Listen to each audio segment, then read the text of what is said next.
experiences probably more than I did from the positive outcome.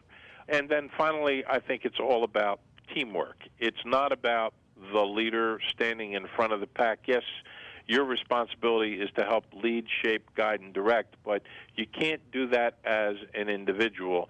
To move any organization, particularly an organization of size, it takes lots of people working together in a harmonious fashion to make it happen. And so, in my view, teamwork is essential to any successful organization. That's great. That's really well said, Skip. You're really talking about, as the leader, setting a very positive, optimistic tone. I mean, you believe in the people that you surround yourself with, and then allowing them to make mistakes, but creating an environment where they know that there's trust there. Yes, it's absolutely essential, I think, to any successful organization, and driving people to positive views of the organization, inherently of themselves, I think enhances employee satisfaction. And if you enhance employee satisfaction, if you're dealing with external clients as well as the internal clients, I think you enhance client satisfaction. Excellent. In the few minutes we have remaining with you, Skip, I know you're bringing your executive team together to work on some leadership programs to create a more cohesive team. The hope is to create a more cohesive team. The hope is also for all of us, including myself, to understand that we have strengths and that there are opportunities for us to improve ourselves. But in getting to be a more cohesive unit, we will be able to function more efficiently and understand what our strengths and opportunities are among each other. And in doing so, we will then be able to help direct and guide and lead the organization more effectively as its leadership team. And I applaud you for doing that, because the executive team really oftentimes are people who are at the heart of the organization, but they view it through different lenses. And sometimes different conflicts can arise just because they either speak a different language or they come at it from a different perspective. And what you're trying to do is to create more of a collaborative approach where people understand that they're all coming at it for the right reasons, and help to understand the reasons, I guess, that each of them are coming to the table. Well, absolutely. It's about collaboration. And another thing that I've always found in terms of leadership is you cannot designate leadership. You cannot anoint leadership. Leadership is about the willingness of individuals to want to step up, take responsibility, become accountable, accept risk, and move forward.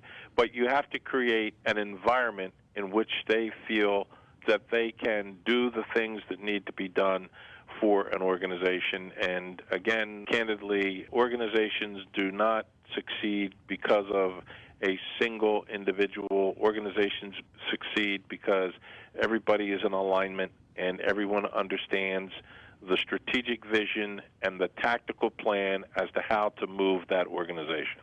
That's very well put. I hear what you're saying. I think the only thing I would add to that, though, Skip, the risk of taking away from your modesty, is that the leader sets the tone for that to happen. That's correct. The leader has to set the tone and has to help drive the organization to its potential success. And you've done a marvelous job of that. Well, thank you. Thank you very much. We really appreciate your time, Skip. Patrick, always good to talk to you. Have a good day. George, it's so interesting to hear about companies who are so invested in the growth of their leaders and top performers. And as we heard with Skip, it has to do with reflecting. But that time in between reflecting and acting seems to have disappeared. Can you talk with us about some of the best leaders you've been working with who have actually had to change something very dramatically? What's interesting, I find, in the really good leaders, the leaders who are successful, is that they're very, very good at knowing what's important and being able to be absolutely disciplined with themselves to cut out all the white noise, because we're surrounded by white noise. Yes. There's too much of it. And I think they have a humility in that they don't feel the need to be all things to all people. To be the great charismatic leader, and to be the executor, and to be the ideas person, and to be the decision maker all the time. That's too much for most people. If there's one thing that makes a difference, We go into companies and we ask them all the time, what would you like to change? What challenges are you facing? What would you like to see them do differently? And it's, well, it's difficult to find people and I don't have the right team. And it's like, well, that's where your problem is. Yeah. If you don't trust your people, Right. it's the people that do it. Now, here's the interesting thing. When a manager, and it's usually a manager, not a leader, to make the distinction, a manager usually says, I don't have a very strong team, I can't delegate, or I can't let them make decisions. What they're really saying is, I don't know my people well enough, and I don't trust them. Because very often managers are hooked in on the fact that in order to delegate, you need to do it exactly the way that I would do it, and exactly the way that I feel comfortable. That's not delegation.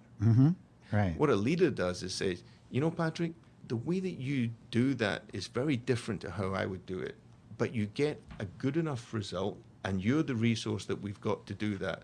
So if I did it, maybe I would do it differently. Maybe I would even do it better or faster, but that's not really the issue. The issue here is that we as a company get it done.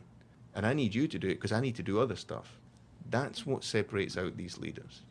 Moving from managers to leaders, one of the big things is trust, you talked about, but also knowing the people that they're managing and knowing their potential and the idea that they could rise to that challenge. Not only that, but if you're interested in working with a top performer, they're interested in being challenged. Achievement is one of those primary motivations, right? But as a manager, because you don't trust, talk a little bit about delegation. Is that one of the primary things that separates a manager from a leader? Yes. It's to do with that whole trust thing. And it's to do with the fact that I know what your strengths are. You find so many managers, they will spend hours pontificating on the weaknesses of their team. And you ask them, well, what are your team good at? And there'll be a deathly silence. Come on, let's flip it. Yeah. What are they good at? What can they do? Let's build on what they can do. Now, it might not be everything that you want, but again, that goes back to the resources thing. You might want 10 people in your team. You've only got 8. So what do? You either spend your time moaning and complaining that you don't have 10, Right. or you say, with 8 people, what can we do? So it's that mindset, and it's helping them to say, what are your team good at? And how can you help them leverage that in terms of results? Yes. And as a manager or as a leader, part of that is where did their team come from? You come in as a leader or you grow up as a leader, but the people are around you. You're not selecting who you want to be on your team. How do the best leaders build teams around them? They start by remembering that it's about the abilities that they have as people. It's not about their functional roles. They don't get hooked up in, oh, I need a finance person, I need a marketing person. They say, here's what I need in my team. I need someone that helps put some process around things. I need someone who's going to help us test theories to see whether they're robust. I need someone who's going to help put the brakes on when we as a management team or a leadership team get that runaway train effect. So the best leaders look at their skill set in terms of their ability to communicate, make decisions, come up with new ideas, innovate, all of that, and then say, what are the complementary pieces that I need? On a leadership team, the functional role is not that important. In many companies, those functions change all the time. One day you could be in charge of quality, the next day regulatory is part of your brief. And then 6 months down the line, it's not part of your brief anymore. When you're talking about a team, it's not about the resume, it's not about the experience. It's about what do you bring to the table in terms of helping this team communicate and make decisions. And if you acknowledge that every single person has a positive role to play, that's what the great leaders do. Now, some of them do it via coaching, and some of them do it in other ways, but they're able to build a team that complements each other. That's a great insight. It makes me think of one of our clients who has done just that. He's been looking at what his people bring to the table and developing their potential. Let's turn now to Doug DeVillo, who is the Vice President of Professional and Support Services at Central Maine Medical Center. Doug, thanks so much for taking the time to talk with us today. My pleasure. Give us a little bit of insight, if you will, in terms of where Central Maine is right now and exactly what you're doing.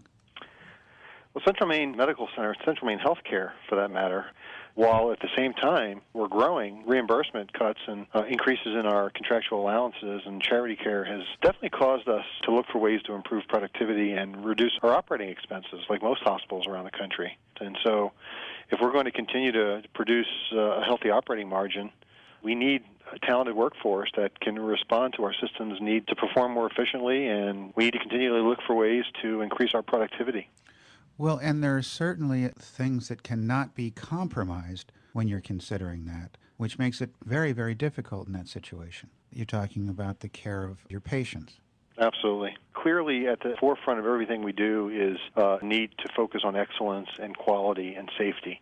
And in the last couple of years have adopted a kind of a new way of working as a leadership team. And we've provided formal training for all of our managers and directors for identifying opportunities to streamline our process, as well at the same time ensuring the highest level of quality and productivity. Well, and as you're doing that, you certainly learn things about yourself as a leader, I'm sure. Absolutely. It's important to recognize what it takes to be a successful leader in a complex organization like Central Maine Healthcare. The economy is challenging. To be a successful leader at CMHC, you need to be ambitious. You need to be focused on making a difference in the success of the hospital and the quality of our patient-family experience. Our leaders really need to embody the institution's mission, vision, and values. They need to have a passion for quality and for customer service, and ultimately they need to have the ability to recognize opportunities for continuous quality improvement. And in terms of your own development as a leader, as you've moved through your career, Doug, into different steps of management and leadership, what have you learned about yourself? Successful leaders really need to learn how to delegate and to trust the team around them. It's extremely important that a successful leader surrounds himself or herself with the very capable and competent team. And believe it or not, that's easier to do today than ever before, I believe. I think that the economy, the recession, unemployment, turmoil in the healthcare industry has really created an opportunity for organizations to find new leadership talent that's currently available in the marketplace. And so there really isn't an excuse today to have leaders on the team that are not able to measure up to your expectations and to meet those challenges. What do you do when you're surrounded by maybe some of the right people and some of the people that aren't?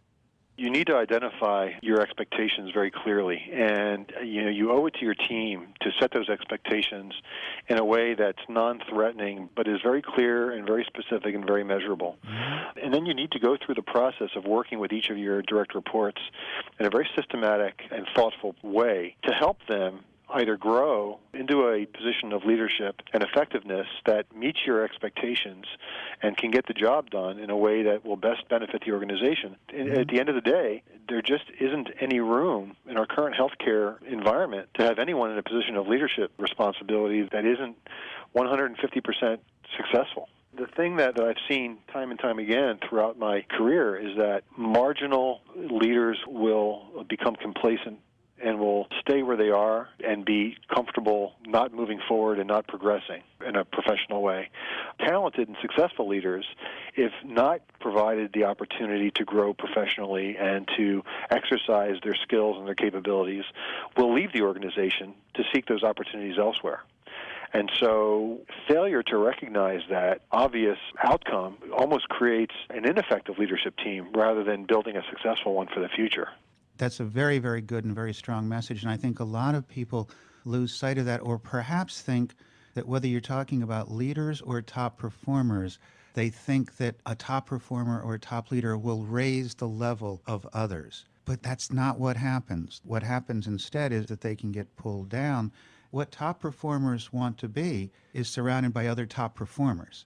You're absolutely right. One of the things that we've done here with our leadership team in working with Caliper is that we've created a leadership development program whereby we've made it a point to identify talented managers within our organization, individuals that have the qualities necessary to take on additional responsibilities and the desire to grow professionally. We're focusing on succession planning, and we're doing it in a really formal way. And by doing that, we really believe that we're creating talent for the future. We've also recently embarked on a formal mentorship program, again with the help of Caliper, where we've hand-selected a group of managers that are going to be working with a senior leader here within the organization who's going to help them create a leadership development plan, provide opportunities for participating in focused learning assignments, to monitor their learning progress, and ultimately to provide advice and to provide advocacy throughout the year-long mentorship exercise.